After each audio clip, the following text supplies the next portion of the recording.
이사야 26장은 25장에 이어서 하나님께서 악한 나라들을 심판하시고 새 왕국을 이루실 것이다. 이런 하나님의 약속에 근거하여서 그것을 체험한, 그것을 본 하나님의 백성들이 하나님의 나라를 노래하는 그런 노래 가사입니다.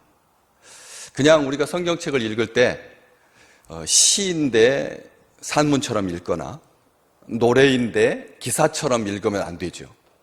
똑같은 이 본문이겠지만 이게 시인지 아니면은 하나님의 명령인지 아니면 인생의 고백인지 기도인지 찬송인지 예언인지 살펴서 읽으라고 일부러 편집을 시가서는 시가서대로, 역사서는 역사서대로, 율법서는 율법서대로 이렇게 분류한 것이거든요. 그래서 그 분류가 우리로 하여금 말씀을 대할 때 어떻게 봐야 되는지를 잘 보여준다는 것입니다. 이것은 노래입니다. 하나님의 나라를 체험한 사람들이 부르는 노래라는 거죠. 그러면서 유대 땅에서 불려지게 될 이 노래, 유대 땅에서 불려진 노래는 굉장히 역동적이고 그리고 역전적입니다. 가사를 이렇게 쭉 보시면, 쭉 내용을 26장을 보시면 낮은 자는 높아지고 핍박받는 자는 사라지게 될 거다. 파괴된 성읍과는 대조적으로 남은 자들은 강한 성읍을 갖게 될 거다. 사악한 사람들은 하나님의 심판에 임할 때에야 비로소 하나님의 의를 알게 될 거다. 이게 11절까지 내용입니다. 그리고 12절 이후부터는 하나님의 심판으로 인해서 의로운 사람들에게 평강이 임한다. 평강의 이야기가 나오고 있습니다. 오늘 대림절 첫 번째 주일입니다. 그래서 대림절을 쭉쭉 보내시다가 이제 우리는 성탄절을 맞게 되는 거죠. 대림절, 대강절. 오늘 또 교동문에 구주강림 이렇게 기록되어 있는 것을 보게 될 것입니다. 이런 것처럼 우리 주님께서 오시는 그 간절한 사모함, 초림 때 오셨던 예수 그리스도를 향한 민족적 기다림, 그리고 다시 오실 하나님의 모든 거룩한 백성들의 간절한 사모함 가운데 마지막으로 이 땅에 다시 오실 우리 구주 예수 그리스도, 이것을 바라보는 주의 백성들에게 첫 번째로 주시는 선물이 평강인데, 평강이라고 하는 것은 과거에서 미래까지 이어지는 우리를 위하시는 하나님의 일관된 행동입니다. 하나님의 일관성 있는 행동이 우리에게 평강을 주시는 거라. 제가 말씀드렸지만 평강은 평화와 번영과 성장의 개념을 함의하면서 넘어섭니다. 평화라고 하는 이 얄팍한 것도 이루지 못한 이 세상에 하나님께서 주의 백성들에게 평안을 주시고 평강을 주신다. 그리고 평화를 주신다. 이 샬롬의 개념은 성탄절을 앞두고 있는 주의 백성들에게 한 해를 마무리하면서 우리 마음속에 분주하게 오가는, 우리의 마음을 빼앗고자 하는 악한 영과 대적하여 하나님의 의로 평안이 넘치도록 소망하는 축복의 언어인 것이죠. 이 평강, 그래서 자기 백성을 위하시는 여호와의 열심의 대표적인 것이 평강입니다. 우리를 위하여 11절 12절 계속 강조되고 있습니다. 자기 백성을 위하시는 하나님의 열심을 강조하고 있는 것이죠. 그런데 이 11절 말씀에 보면 백성을 위하시는 주의 열성을 사람들은 보지 못한다. 믿지 못하는 사람들은 하나님의 그 열성, 열심, 열의, 이것을 보지 못한다. 그런 사람들에게는 불이 주의 대적들을 사르게 될 거다. 하나님의 열심을 보지 못하는 사람들은 심판 아래 놓이게 될 것이다. 아주 무서운 경고의 말씀이죠. 하나님의 열심을 못 보는 자, 하나님의 백성들인데 하나님의 백성들은 하나님의 그 열심으로 평강을 누리면서 살지만 하나님을 보지 못하고 하나님의 열심을 보지 못하는 믿음 없는 사람들은 불사름을 당하게 될 거다. 심판과 경고의 말인데, 열심이라고 하는 우리가 사용하는 말, 열심, 하나님의 질투라고 하는 말과 똑같은 말인데 번역을 성경에서는 한쪽은 열심, 열성, 한쪽에서는 질투하시는 하나님, 이렇게 번역을 하고 있습니다. 질투라고 하는 감정 자체가 열심히 있으니까 질투하게 되는 거죠. 사랑하기 때문에 질투하는 겁니다. 하나님은 우리를 끔찍하게 사랑하셔서 우리를 사랑하는 그 사랑보다 그 질투하는 감정이 얼마나 큰지, 그래서 하나님의 사랑을 깨닫지 못하고 다른 것을 향하여서 마음을 빼앗기게 되면 하나님은 불같이 진노하시는 거죠.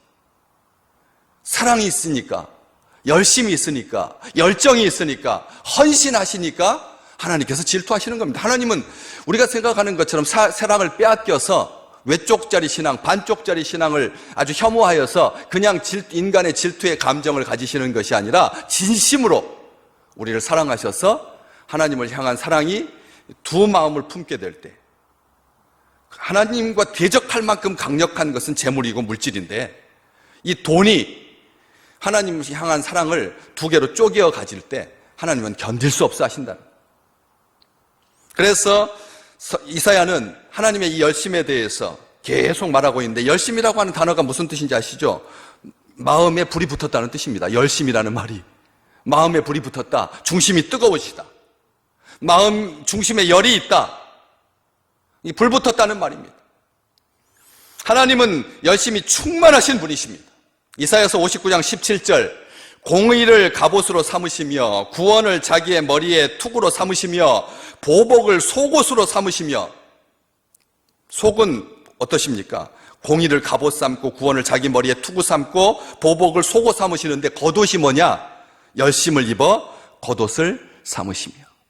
우리 하나님의 맨 마지막 옷이 뭐냐면 열심이시라는 거예요.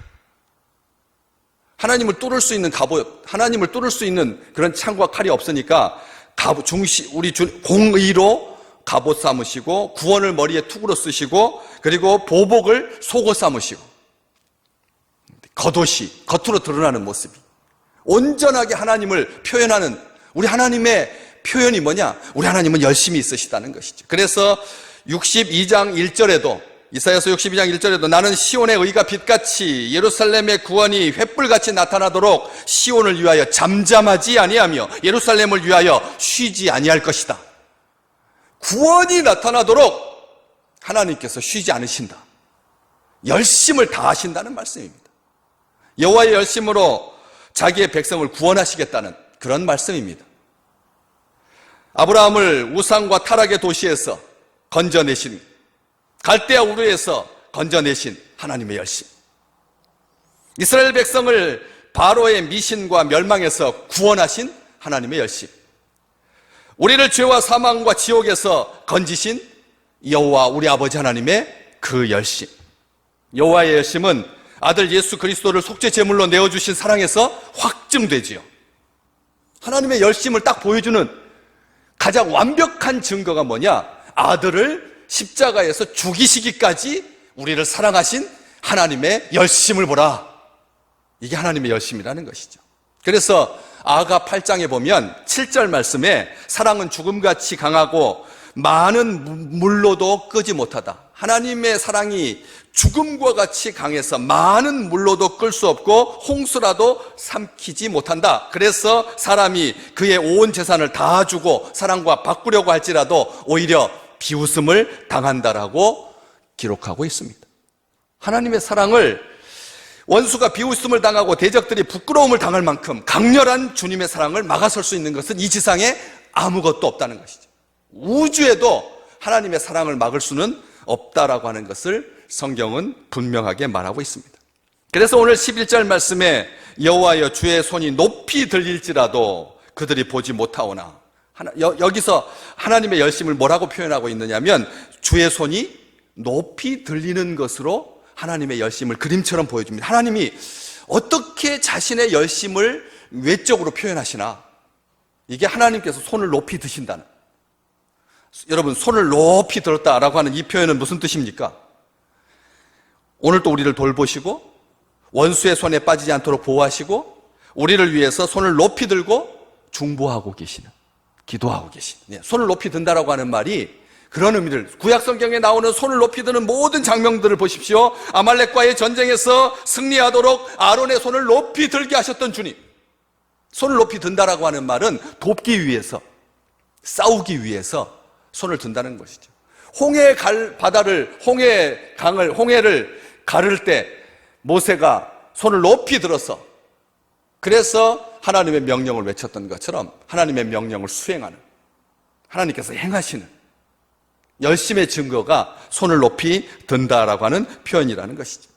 그래서 아말렉과의 전쟁에서 이기게 하신 것처럼 하나님께서 지금도 자기 백성들을 보호하시기 위해서 손을 높이 펴서 그 날개 아래 우리를 품으시는데, 하나님께서 손을 높이 드셔서 말할 수 없는 탄식으로 우리를 위해서 기도하고 계신 그 하나님의 모습을 보시기를 주의 이름으로 축복합니다. 하나님께서 지금 뒷짐지고 계시지 않는다는 것, 손 내리고 계시지 않는다는 것이죠. 손이 떨려가지고 잡지도 자기를 주체하지 못하는 그런 노쇠한 그런 하나님이 아니시라는 거죠. 하나님의 강한 손과 편팔로 우리를 보호하시고 우리를 이끄시고 우리를 위해서 중보하고 계시고 말할 수 없는 탄식으로 간절함으로 우리를 사랑하고 계시는 하나님의 모습을 보라는 말씀이죠. 그런데 사람들은 바빠서 그분의 높이 들린 손을 보지 못합니다. 죄로 눈이 가려서 사자의 입을 막으시는 권능의 손을 보지 못하지요. 불 가운데서 터럭 하나 상치 않게 보호하시는 하나님의 그 섬세하신 손길을 사람들은 깨닫지 못한다는 것입니다. 주의 백성을 위하시는 주의 주의 열성을 알지 못한다. 오늘 11절 말씀은 그렇게 말하고 있습니다. 그러면서 하나님께서 손을 높이 드셔서 자기 백성들에게 베푸시는 놀라운 권능이 우리를 위하여서 평강을 베푸신다라고 기록하고 있습니다. 이사야 선지자는 육신으로 이 땅에 오실 하나님의 평강을 말하면서 육신으로 오시는 예수 그리스도께서, 아들 예수님께서 어린아이로 오실 때인데 그분의 이름이, 별명이 평강이다. 이사야서 9장 6절 말씀 우리 함께 같이 읽어볼까요? 이는 한 아이가 우리에게 낳고 한 아들을 우리에게 주신 바 되었는데 그의 어깨는 정사를 메었고 그의 이름은 기묘자라, 모사라, 전능하신 하나님이라, 영존하시는 아버지라, 평강의 왕이라 할 것입니다. 우리 주님은 어깨에 정사를 맺고 이름은 기묘자, 모사, 전능하신 하나님, 영존하신 아버지. 우리 주님이 하나님이라는 말입니다. 하나님이시고 그리고 평강의 왕이라 할 것이다. 그가 와서 우리의 어그러진 삶을 고치고 영원토록 그 나라와 백성을 보존하실 것인데 만군의 여호와의 열심이 그것을 이루실 것이다. 바로 7절 말씀, 이사야서 9장 7절 말씀 같이 읽어보겠습니다. 그 정사와 평강에 더함이 무궁하며 또 다윗의 왕자와 그의 나라에 군림하여 그 나라를 굳게 세우고 지금 이후로 영원히 정의와 공의로 그것을 보존할 것이라. 그 다음 뒤에가 더 중요합니다. 힘있게 읽으십시오. 만군의 여호와의 열심이 이를 이루시리라. 아멘. 만군의 여호와의 열심이 아들을 통해서 인류를 구원하시고자 하시는 하나님의 뜻을, 하나님의 목적을 이룰 거다. 이사야 선지자는 분명하게 말하고 있습니다. 그러면서 하나님께서 평강을 우리에게 주시리라 이렇게 말하지 아니하고 베푸실 것이다. 이 베풀다라고 하는 말을 언제가 제가 설교할 때 베풀다라고 하는 말이 우리 한국에도 있다라고, 한국의 원뜻이 뭐냐면 배를 풀듯이, 베풀다라고 하는 말이 배를 풀듯이 엉켜있는 우리의 삶에 배를 풀듯이 술술 잘 풀리는 게 베풀다라. 베풀다라는 뜻이 바로 그런 의미에서 시작되었다. 전에 말씀드린 적이 있습니다. 그런데 이 성경에서 이 베풀다라고 하는 히브리어는 한 가지 어떤 의미냐고 하면 어떤 것을 적재적소에 두다는 뜻입니다. 베풀다라고 하는 말이 어떤 것을 적재적소에 두다. 다시 말하면 어떤 사람으로 하여금 어떤 일을 경험하게 하신다. 모든 것이 하나님께서 하나님을 경험하게 하시려고 우리에게 베푸신다는 거죠. 우리의 일거수일투족이 다 하나님의 영광을 보라고, 하나님의 구원을 보라고, 하나님의 평강을 느끼도록 하나님께서 적재적소에 우리를 보내시고 우리를 세우신다는 거죠. 그래서 베풀다라고 하는 말은 굉장히 은총적인 하나님의 섭리적인 아주 강력한 하나님의 인도하심과 보호하심을 보여주는 놀라운 축복입니다. 베푸신다. 평강을 베푸신다. 그래서 그 뜻을 살려서 번역하면 주께서 평강을 우리의 분깃이 되게 하신다. 우리의 것이 되게 하신다. 우리의 유업이 되게 하신다. 하나님의 백성인 우리에게 평강을 주시고 그 평강을 누리게 하신다. 평강의 왕께서 이 땅에 오셔서 그것을 실현하신다. 바로 그런 고백인 것입니다. 세상이 주는 평강은 일시적이고 제한적이고 온전하지 못하지만 하나님께서 주시는 평강은 지속적이고 온전하고 절대적이다. 그래서 평강이 없는 상황뿐만 아니라 평강을 누릴 수 없는 상황도 우리에게서는 하나님께서 우리에게 허락하신 적이 없다는 것입니다. 하나님은 우리에게 평강을 베푸시는 하나님이십니다. 우리가 누리도록 하나님께서 허락하시고 하나님께서 그 약속을 성취하실 것이다라고 하는 것이죠. 그래서 평강이 있음으로 인해서 상황을 뛰어넘는 감사와 기쁨이 가능하게 되고 고난과 역경 가운데서도 잠잠히 평안을 누릴 수 있는 축복을 누리게 되는 것이죠. 평강은 비밀입니다. 세상은 알 수도 없고 줄 수도 없기 때문에 오직 자기 백성을 위하시는 하나님의 열심으로 우리 믿음의 백성들에게 하나님을 신뢰하는 자들만이 누릴 수 있는 평강을 주실 줄로 믿습니다. 하나님은 신뢰하는 자에게 평강을 주시죠. 오늘 본문 지금 26장 11, 12, 13절인데 앞으로 한 장만 딱 넘기시면 3절 말씀 보실까요? 성경 말씀 펴놓으셨으니까 3절 말씀 같이 읽겠습니다. 주께서 심지가 견고한 자를 평강하고 평강하도록 지키시리니 이는 그가 주를 신뢰함이니이다. 우리가 주님을 신뢰하기 때문에 하나님께서 우리에게 어떻게 하신다고요? 평강에 평강을 더하신다. 평강하고 평강하도록 지키신다. 하나님께서 그렇게 우리에게 말씀하고 계십니다. 바로 평강하고 평강하도록 지키신다. 더욱 주를 신뢰하시기를 주의 이름으로 축복합니다. 하나님을 신뢰하는 자에게 하나님께서 평강하고 평강하도록 평강에 평강을 더하신다는 말입니다. 평강하도록 평강하고 평강하도록 지켜주신다.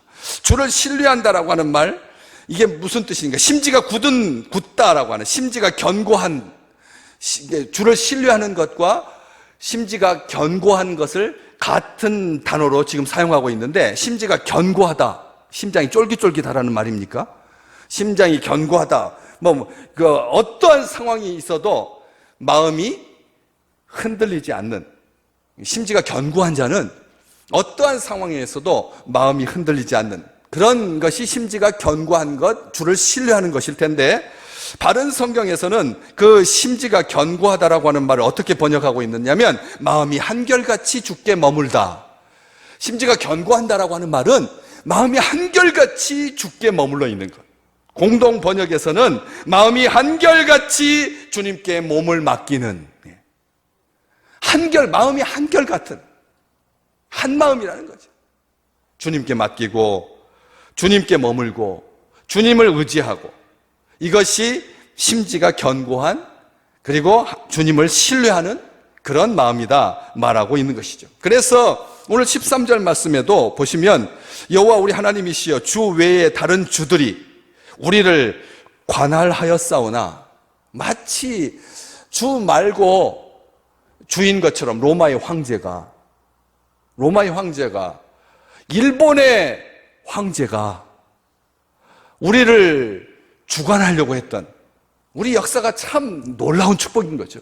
이스라엘 백성들이 하나님 외에 다른 주들이 그렇게 끝없이 억압하고 힘들게 했는데 뭐라고 말합니까? 우리는 주님만. 그래서 다른 주들과, 여기에서 주는 다른 말입니다. 다른 주들은 이 세상에서 주권자들, 이 세상의 권력자들, 이 세상에 힘 있는 자들이 우리를 주관하려고 했지만 우리는 누구만 의지하겠다고요?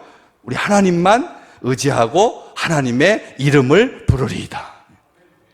이런 이 고백, 정말 놀라운 축복의 말씀이죠. 주만 의지하고 주의 이름을 부르겠다는.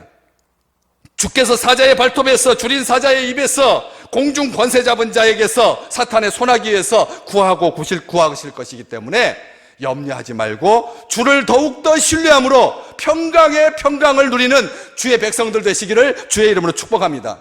사도 바울이 로마서 16장 20절 말씀, 평강의 하나님께서 속히 사탄을 너희 발 아래에서 상하게 하시리라. 주를 신뢰하는 자에게 하나님께서 속히 사탄을 너희 발 아래에서 치욕을 당하게 할 거다, 상하게 하실 것이다. 바울은 로마 교회에 편지했습니다. 그래서 주께서 우리의 모든 일도 우리를 위하여 이루실 것입니다. 그렇게 마무리하고 있는 것이죠. 우리의 모든 일, 더 정확하게는 우리의 모든 일은 주께서 우리를 위해서 행하셨습니다. 우리의 모든 일은 우리와 관련된 모든 일입니다. 이 세상에 많은 일들이 있지만 많은 일들은 많은 일들일 뿐입니다. 여기에서 우리의 모든 일이 중요한 것이죠. 나와 관련된, 주를 섬기는데, 주의 백성들이 살아가는데 관련된 모든 일, 모든 순간에 하나님께서 우리를 위하여서 행하실 그 일들, 그 행하신 일, 우리를 위해서 이루어 주셨습니다. 그 중에서 가장, 우리와 관련된 일 중에서 가장 중요한 일이 뭡니까? 핵심적인 일이 뭡니까? 우리를 구원하신 일이죠. 우리와 관련된 일 중에서 가장 본질적인 일은 하나님께서 우리를 구원하시는 일입니다. 우리를 구원하시기 위해서 독생자 예수 그리스도를 보내시고 그 이름을 믿는 자를 구원하신 일. 우리는 하나님을 알지 못했습니다. 경외하지도 않았습니다. 오히려 미약하고 연약했습니다. 하나님의 원수로 행했었습니다. 의의 길을 알지 못하고 빛이 없는 그 길로 행했습니다. 그런데 오직 하나님의 은혜로 우리를 택하시고 자녀 삼아주시고 용서하시고 구원해 주셨죠. 의의 옷을 입히시고 평강의 길로 인도하시고 썩지 않는 하늘의 유업을 주시고 참 평강을 누리게 하셨습니다. 하나님의 은혜이고 하나님의 은총입니다. 하나님의 자비입니다. 하나님께서 친히 행하신 일입니다. 열심을 다하여 우리가 한 것은 아무것도 없습니다. 구원과 영생은 전적으로 하나님께 속해 있기 때문에 그렇습니다. 오직 하나님은 우리를 구원하시는 일에 전심전력하신 것입니다. 내가 구원받은 것, 이것은 이 우주 가운데서 가장 나에게 위대한 일이고 가장 큰 일이고 가장 역사적인 일이고 잊지 말아야 할 최고의 선물인 거죠. 내가 구원받은 것, 이것보다 더 큰 일은 아무것도 없습니다. 코로나가 극복되고 안 극복되고는 나하고 무관한 일입니다. 그것은 부수적인 일입니다. 온 나라가 지금 난립니다. 난리죠. 델타 변이보다 더 센 놈이 왔다. 그런데 어떤 기사를 보니까 확진되어 가지고 이 치료받고 있는데 그 건너방 사람까지 감염이 됐다는 거지요. 이번에 바이러스가 새로 발견된 그 바이러스가 남아공에서 발현한 그 바이러스가 복도를 건너서 건너편 방가에 있는 사람까지 공기를 통해서 전파된다면 이러면 여러분 이제 10m 이상 떨어져도 안 되는 거죠. 얼마나 두렵습니까? 그런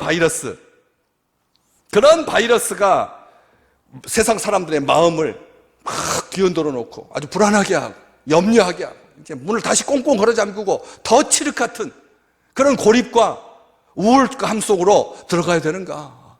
이제는 3개월마다 한 번씩 백신 주사를 맞아야 되는가? 그 바이러스를 검증하는데 2주, 거기에 맞는 백신을 플러스 추가하는데 3개월 걸린다고 합니다. 그럼 그 사이에 평상시보다 10배나 많이 감염이 된다면 그건 큰일이고 난리 날 일이죠. 지금 확진자가 2,000명에서 4,000명 2배 뛰었는데도 나라가 그냥 이것을 멈춰서야 될 것인가 계속 가야 될 것인가 걱정하는데, 이런 일 속에서 진정 아버지 하나님께서 우리에게 베풀어 주신 이 구원의 은혜를 알게 되면 우리의 삶의 모든 일, 우리와 관련된 모든 일 가운데서 하나님께서 인도하시고 하나님께서 베푸시는 은총을, 하나님께서 베푸시는 평강을 알게 되고 믿게 되고 감사하게 된다는 것이죠. 모든 것이 주의 은혜라고 하는 것을, 날마다 모든 순간마다 주께서 우리와 함께 하신다는 것을. 데살로니가 후서 3장 16절 말씀 같이 한번 읽어볼까요? 평강의 주께서 친히 일마다 너희에게 평강을 주시고 주께서 너희 모든 사람과 함께 하시기를 원하노라. 지금 우리에게 필요한 것은 그분의 높이 들린 손을 바라보는 겁니다. 하나님의 전능한 손이 우리를 전염병 가운데 방치하거나 아니면 중환자실에게 실려가도록 그렇게 내팽개쳐두는 그런 하나님의 권능의 손이 아니라는 거죠. 하나님의 열심을 보는 것, 나의 계획을 따라서 나름대로 부지런하게 움직이는 것 중요하지만 먼저 우리를 향하여 높이 들린 그분의 손을 바라보시기를 주의 이름으로 축복합니다. 그분의 열심으로 우리의 영혼이 뜨거워지게 될 것입니다. 열심이라고 하는 말은 펄펄 끓는 마음, 뜨거운 마음, 성령께서 주시는 마음이죠. 제자들이 내 아버지 집은 만민이 기도하는 집이거늘 도둑의 구렬이 되었도다. 우리 주님께서 외치시는 그 분해하시는 그 모습을 보면서 뭐라고 말했습니까? 요한복음 2장 17절 말씀, 제자들이 성경 말씀에 주의 전을 사모하는 열심이 나를 삼키리라 한 것을 기억하더라. 이 주의 전을 사모하는 열심이 누구를 삼키셨어요? 우리 주님을 삼키셨다는 거예요. 하나님의 전을, 하나님의 백성을, 교회를 사랑하는 그 열심이 여러분의 가족과 자녀들에게 넘쳐나시기를 주의 이름으로 축복합니다. 주의 전을 사모하는 열심으로 우리 하나님께서 그렇게 말하시고 분노하셨던 것이죠. 부활의 주님은 라오디게아 교회가 미지근하다라고 하는 것에 대해서 굉장히 책망하셨습니다. 요한계시록 3장 15절에서 16절, 네가 네 행위를 아노니, 내가 네 행위를 아노니 네가 차지도 아니하고 뜨겁지도 아니하고 그렇다. 그러니까 차든지 뜨겁든지 하기를 원한다. 내가 이같이 미지근하여 뜨겁지도 아니하고 차지도 아니하니 내 입에서 너를 토하여 버리리라. 미지근한 사람, 열정이 없는 사람, 열심이 없는 사람, 심장이 차갑게 식어가는 자, 하나님께서 원하지 않으십니다. 그래서 그렇게 책망하시지만 그 바로 19절 말씀, 요한계시록 3장 19절 말씀, 무릇 내가 사랑하는 자를 책망하여 징계하노니 그러므로 어떻게 하라고요? 네가 열심을 내라, 회개하라 말씀하신 것입니다. 우리는 여호와의 열심을 마음에 불같이 품은 사람들입니다. 예레미야는 여호와의 말씀을 듣기 싫어하는 백성들에게 입을 다물고 있을 때 마음이 뜨거워서 도무지 견딜 수가 없나이다. 내 중심이 불붙는 것 같나이다.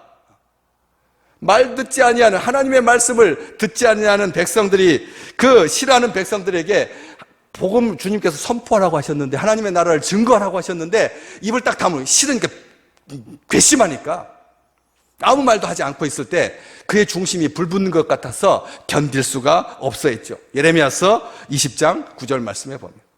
그래서 여호와의 열심이 그의 마음속에 불타고 있었던 것이죠. 열정 없이는 아무것도 이룰 수 없습니다. 열심이 없는 그것은 아무것도 안 하는 것입니다. 심는 대로 거둔다 말씀하셨습니다. 열심히 많이 심는 사람은 많이 거두고 적게 심는 사람은 적게 거둡니다. 하나님은 열심히 있는 자에게 복을 주십니다. 프로는 열심히 한결같은 사람입니다. 아마추어가 자기에게 발등이 불이 떨어졌을 때는 열심을 내다가 그것만 지나가고 나면 아주 편해지는, 아주 쉬워지는, 그래서 열정이 식는 그런 사람은 아마추어들입니다. 프로들은 자기가 우승하든 안 우승하든 상관없이 열심을 다하죠. 이게 차이입니다. 주의 백성들도 이와 같다는 것이죠. 로마서 12장 11절 말씀, 부지런하여 게으르지 말고 열심을 품고 주를 섬겨라. 베드로전서 4장 8절 말씀, 무엇보다도 열심으로 서로 사랑할지니 사랑은 허다한 죄를 덮느니라. 사랑하기를 열심을 다해서 사랑하라. 주를 섬길 때도 열심을 다해서 주를 섬겨라. 매사에 주님은 그렇게 말씀하십니다. 어설프게 하지 말라. 한 달란트 받은 사람처럼 가지고 다시 묻은 거 그대로 가지고 와서 당신은 굳은 사람입니다. 당신은 심지 않은 데서 거두는 자입니다. 하나님을 오해해도 그렇게 모독할 수가 있을까요? 우리에게 주신 모든 달란트 2배, 3배, 4배로 남겨서 열고울 권세를 취하시는 하나님의 백성들 되시기를 주의 이름으로 축복합니다. 이제 한 달 남았습니다. 한 달 긴 시간입니다. 긴 시간입니다. 하루하루가 다릅니다. 추위를 보십시오. 얼마나 성실한지. 추위를 보십시오. 얼마나 성실한지. 그 1도씩 내려가는 것이 아무것도 아닌 것 같아도 12월 말이 되고 1월 초가 되면 그 1도씩 내려가는 것으로 인해서 온 세상이 꽁꽁 얼듯이 봄이 올 때 1도씩 올라갑니다. 10도씩 올라가는 거 아닙니다. 그럼에도 불구하고 봄이 오면 만물이 소생하는 것처럼 우리가 주를 향하여서 뚜벅뚜벅 한 걸음 한 걸음 게을리하지 아니하고 열심을 품고 주를 사랑하며 교회를 사랑하고 하나님의 주의 전을 향한 열심으로 뜨겁게 타오르시기를 주의 이름으로 축복합니다.